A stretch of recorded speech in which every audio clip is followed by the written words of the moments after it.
Problem number 8, they gave us some values for t, and they want us to plug in and figure out what the xy points are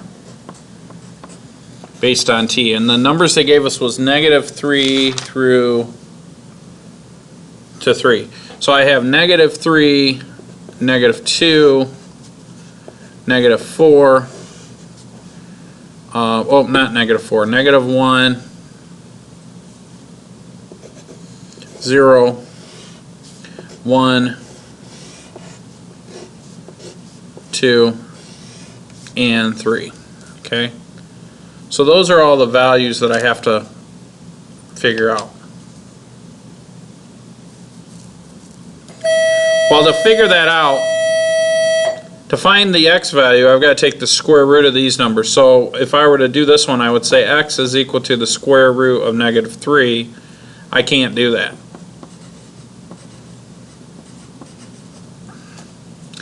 But the y value, so at this point, that point doesn't exist. And here, if I were to say x equals the square root of -2, I can't do that either. That would be an error. So that point doesn't exist. I mean, I could get the y value, right? So if I were to plug in the y value, I would get 2 times -3 minus 5 here. And here I would get 2 times -2 minus 5 here.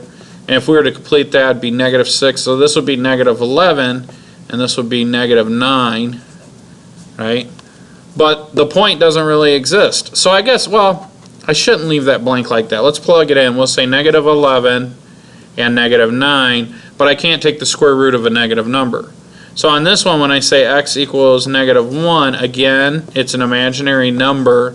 We're only dealing with real numbers today. And so here I would say 2 times t, which is -1 minus 5, minus 2 minus 5 is -7. Okay? And so when I plug in 0, now finally I can find the square root of 0, which is just 0. And then y is equal to 2, -1 minus 5, oh no wait, times 0. So this is -5. Okay. This would be the square root of 1, which is just 1, and then this one would be 2 times 1 minus 5, which would be -3. Now, the only thing that's, and so if I were to plug in 2, I get the square root of 2, and then 2, that would be -1, this would be the square root of 3, and then 2 times 3 is 6 minus 5 is +1. Okay. Now you could do this on the calculator. It goes a little simpler. You could do it a little faster on the calculator. Let me pull up my calculator here.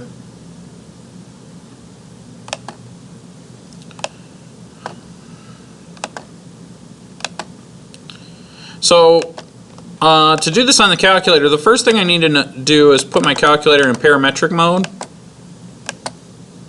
And then when I hit my y equals button, you'll notice that I have x equals a number and y equals a number. So I'm just going to plug those in. I'm going to say the square root. And if you're wondering where the t is, it's right here. It's the same button that we use for x. So x equals the square root of t, and then y equals 2 times t minus 5. Now when I look at the table of values, if I scroll up or down, I get all these errors, right? So when t equals -3, I don't get an x value, but my y value is -11. When t equals -2, again I get an error for x, but -9 is defined for y. And so I don't start to get a value for both x and y until t equals 0, because we can only take a square root of a non-negative number. And so since x equals the square root of t. Now how this looks graphically is that it looks like a parabola. Now I'll show you why it looks like a parabola in a second. But the graph is nothing more than these numbers graphed as x, comma, y. Now the values for x and y are dependent upon t, But really, when we graph, we're only dealing with the x and y's that we calculate based on what we plug in for t. And it looks like the right-hand side of a parabola. So now how do I show that relationship? Well, so part A, this is just part A. Part A just wanted us to plug in the table of values. Part B wants us to show the algebraic relationship. In other words, I want y equals some function of x. Okay? Now that's a little more challenging. So what is y? Well, we said that y was equal to 2t minus 5. And then we also mentioned that x is equal to the square root of t. Now the trick is to make this x somehow plug into this t. The way that we do that is we got to get t by itself. So to undo the square root, I take a square here, and whatever I do on one side of the equal sign, I do on the other. So I get that x squared is actually equal to t. So since t is equal to x squared, wherever there's a t, I'm just going to plug in x squared. So on my very next line, I would say y is equal to 2 times x squared minus 5. And that's where the parabola thing is. So that's part B. That's that parabola thing. And so just to verify that, so you guys know that I'm not making that up, this is the graph of my parametric equation. However, if I go in here and I switch to function mode and I graph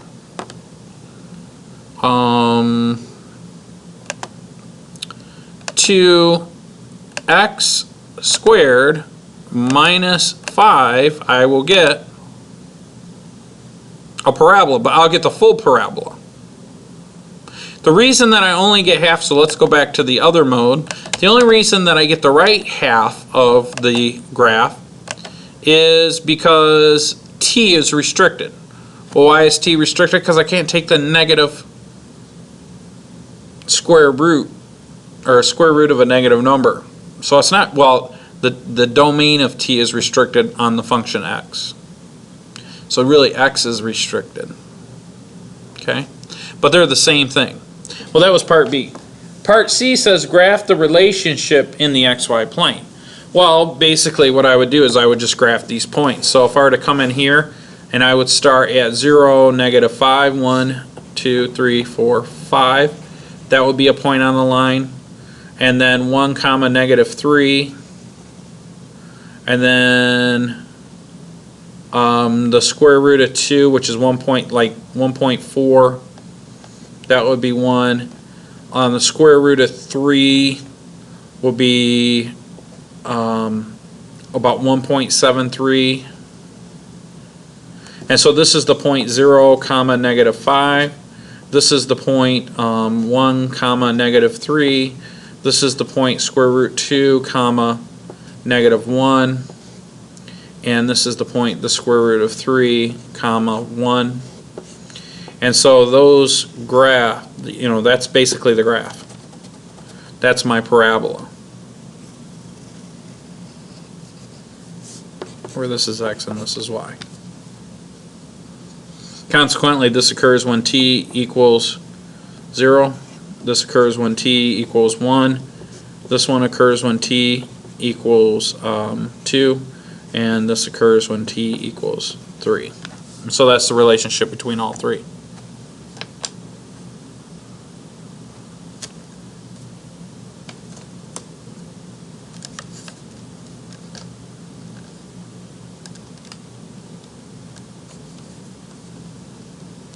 Okay.